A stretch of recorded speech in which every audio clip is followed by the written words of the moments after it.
ગાંધી આશ્રમ આગામી મહિનામાં 100 વર્ષ પૂર્ણ કરી રહ્યું છે. આશ્રમ કોર્ટના ચક્કરમાં ફસાયું છે.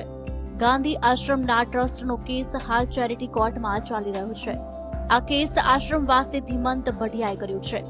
વાત જાણે એમ છે કે 1951માં ગાંધી આશ્રમે સાબરમતી આશ્રમ સ્મારક અને સુરક્ષા ટ્રસ્ટ નામે બન્યું હતું, જે ટ્રસ્ટ આજે પણ કાર્યરત છે.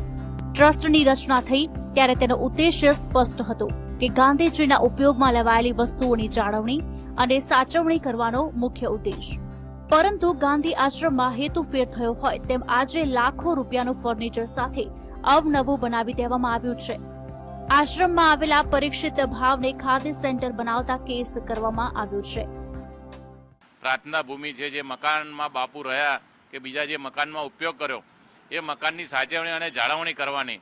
પણ દુઃખની વાત એ છે કે આજે 100 વર્ષ થવા જઈ રહ્યા છે ત્યારે ગાંધી આશ્રમના સંચાલકો ગાંધીજીના નામથી આર્થિક ઉપાર્જન કરવાનું સાધન સમજી ગાંધીજીનો ઉપયોગ કરી રહ્યા છે. પરીક્ષિત ભવનની વાત કરવામાં આવે તો નર્મદ ભવન તરીકે મૂળ ઓળખ હતી. ત્યારબાદ તેમાં પરીક્ષિત લાલ મજુમદાર રહેતા હતા અને તેમની સાથે સાથે કાકા સાહેબ કાલેલકર અને નરહરી પરીખ આ ભવનમાં રહ્યા અને આઝાદીની ચળવળના અનેક નિર્ણયોનું આ મકાન સાક્ષી પણ રહ્યું છે. પણ આજે આ ભવન ખાદી ભવનમાં ફેરવાઈ ગયું છે. એટલે કે આજે આશ્રમની મુલાકાતે આવતા મુલાકાતી માટે ખાદી ભંડાર બની ગયું છે. જે મુદ્દે આશ્રમના ટ્રસ્ટો વડાપ્રધાન મોદીની સૂચનાથી ખાદી ભવન બનાવ્યાની વાત કરી રહ્યા છે.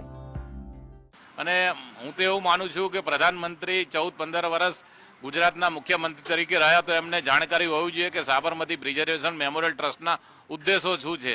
એમણે ખાદીને પ્રોત્સાહન આપે છે, બાપુની વાત કરે છે, સારી વાત છે, સાચી વાત છે. પણ ગાંધીજીના નામથી આશ્રમના સંચાલકો જે પોતાનો કક્કો ઠોકી બેસાડવાની વાત કરે છે, વ્યાજબી નથી. ત્યારે આ સમગ્ર વાતની હકીકત શું છે તે મુદ્દે આશ્રમના ટ્રસ્ટ સામે મૂકતા તેઓ આ સમગ્ર મામલો ચેરિટી કોર્ટમાં છે તેમ જણાવીને સમગ્ર મામલે મૌન સેવી રહ્યા છે. કેમેરામેન શ્રેણિક મહેતા સાથે ગૌતમ શ્રીમાળી, GSTV, અમદાવાદ.